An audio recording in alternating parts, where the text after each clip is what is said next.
Tengo que decir a Santiago que tenemos una buena noticia para ti porque nos acompaña un pedazo de experto aquí en nuestro plató que se llama Santiago Gallardo, experto financiero de iAhorro. ¿Qué tal? Buenas tardes. Muy buenas tardes. Gracias por estar con nosotros en La Lupa. Santiago, tienes que escuchar porque yo quiero que le des unos consejitos de cómo se puede ahorrar. Supongo que su sueldo será bajo, pero ¿cómo puede hacer para poder ahorrar mes a mes y al final, pues eso, que le ayude a pagar un alquiler o acceder a una vivienda?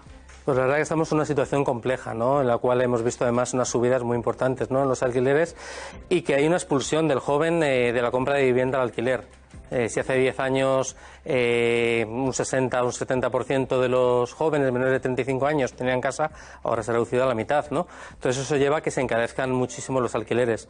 Al final el consejo está viendo es mucha vivienda compartida, ir de menos a más, especialmente pues eso, empezar con viviendas pequeñas, con contratos que luego nos permitan, ¿no?, el cambiar, ¿no?, cuando nuestras circunstancias cambian, pero lo principal es esa falta, ¿no?, esa falta de ayudas, ¿no?, que es lo que nos diferencia mucho, ¿no?, a otros países de la Unión Europea, en la cual sí que existe un parque de vivienda y un parque de vivienda pública de alquiler que falta mucho, ¿no?, en España, que al final parece que la vivienda protegida, que está en muy mal momento, pues llega bajo demanda y tenía que ser lo contrario, tenía que haber una oferta muy grande para conseguirlo.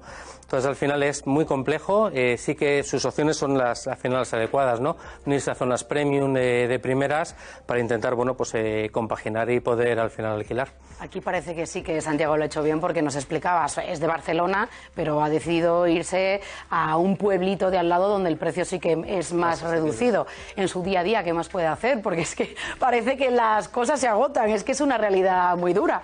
Pues es complicado porque al final tenemos lo que habéis dicho en el primer momento, esa precariedad de salarios que si se suma a unos precios que vienen al alza del alquiler, pues se está haciendo este efecto expulsión, ¿no?, y que lleva a que muchos al final sea la vivienda compartida la primera solución antes de poderse emancipar y vivir solo con su pareja. Y Santiago, ¿hay hipotecas para jóvenes? Porque parece que esto también es algo ya imposible, acceder a ello. Pues hay pocas y sobre todo tenemos el hándicap de la entrada. Al final, aunque tengamos ese 80% que nos financie, ¿quién puede conseguir 25, 30 o 40.000 euros de entrada, que son esa parte que no te financia el banco y que además tenemos que cubrir ciertos gastos, ¿no?, como los impuestos o los gastos que tiene la hipoteca? Santiago, ¿tú tienes algo de ahorros o no? Sí, yo tengo unos ahorros que llevo construyendo ya 4 o 5 años, sí. ¿Y te daría como para una entrada a la vivienda, en tu caso? ¿O necesitarías muchísima ayuda?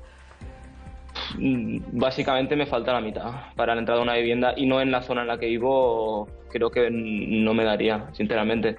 Además de no solamente eso, en la situación de una persona que pues, está en la universidad, se está desarrollando laboralmente, empezando, ¿no?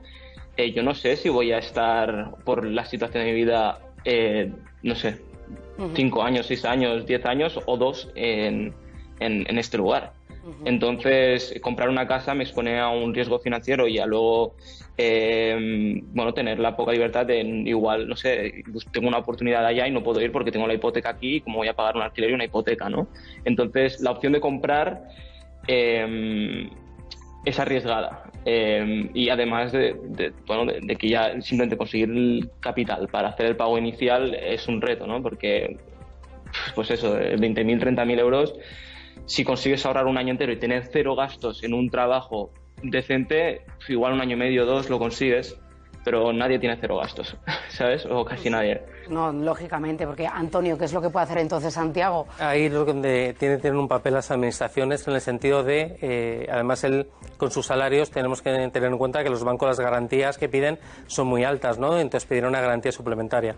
Todas las administraciones sí que pueden, ¿no?, actuar, ¿no?, dando esas garantías para que por lo menos el que vaya a hipotecarse o el que vaya a coger un alquiler, que también en el alquiler te piden unas cantidades muy altas, ¿no?, de fianzas, ¿no?, pues para tener esas garantías que te avalen, ¿no?, por ti y dar ese salto, porque si no estamos haciendo un gap cada vez mayor.